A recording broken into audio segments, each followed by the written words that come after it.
Well, in other news, the French President Emmanuel Macron says there's no political motive behind the arrest of the billionaire boss of the Telegram online messaging service. Pavel Durov was held when he landed on a private jet at an airport outside Paris. The Telegram founder is accused of turning a blind eye to criminals using the platform and for failing to disclose details to authorities. I'd like to welcome Eva Galperin. She is the Director of Cybersecurity at the Electronic Frontier Foundation, which focuses on digital rights. She joins me from San Francisco. Welcome to you, Eva. What do you make of Emmanuel Macron saying there was no political motive in the arrest of Durov? Well, I'm not sure I put a lot of faith in how Macron characterizes this arrest, because right now there's simply a whole lot that we don't know. Right now, all we know is that Durov has been arrested, and there is a press release from the prosecutor's office that outlines a number of charges that are not necessarily against him and that don't cite, specific laws that have been broken or specific details about things that are happening on Telegram. So a lot of it is really just speculation right now.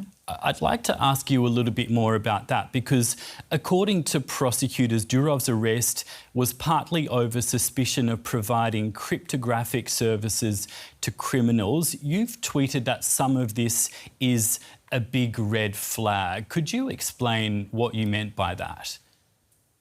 Sure. I was referring to the description of the last three charges in the press release, which are not descriptions of cryptographic services that he was allegedly providing to criminals, but rather of a failure to engage in essentially some bureaucratic hoop jumping having to do with providing cryptographic services. We think that this is probably in reference to the end-to-end encryption one-on-one secret chat capability that Telegram has, which is actually just a very small subset of the communications on Telegram. But again, the press release is entirely unclear, what the arrest is about and what this has to do with anything. The three charges that I'm particularly concerned about have to do with a failure to have essentially gotten in front of a judge and made an official declaration having to do with some sort of cryptographic tool, thus proving that the cryptography does what they say it does, and also with having failed to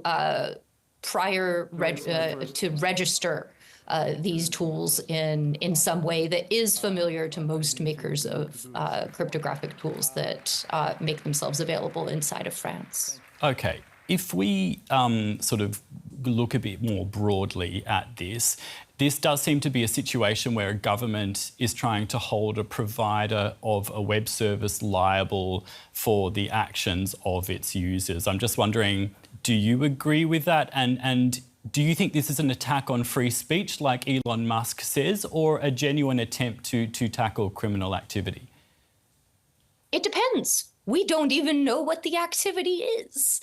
No one has pointed to a specific activity. They have described classes of activity. They have alleged all kinds of criminal activity, but no one has pointed to anything yet.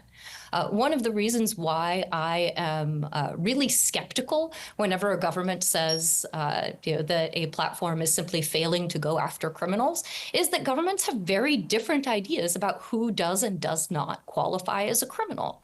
If, for example, you are President Erdogan of Turkey, you may describe your political enemies as criminals, and Telegram failing to censor your political enemies as aiding and abetting terrorism. So I'm very skeptical, and I would have to see the actual examples before I can really have any kind of opinion.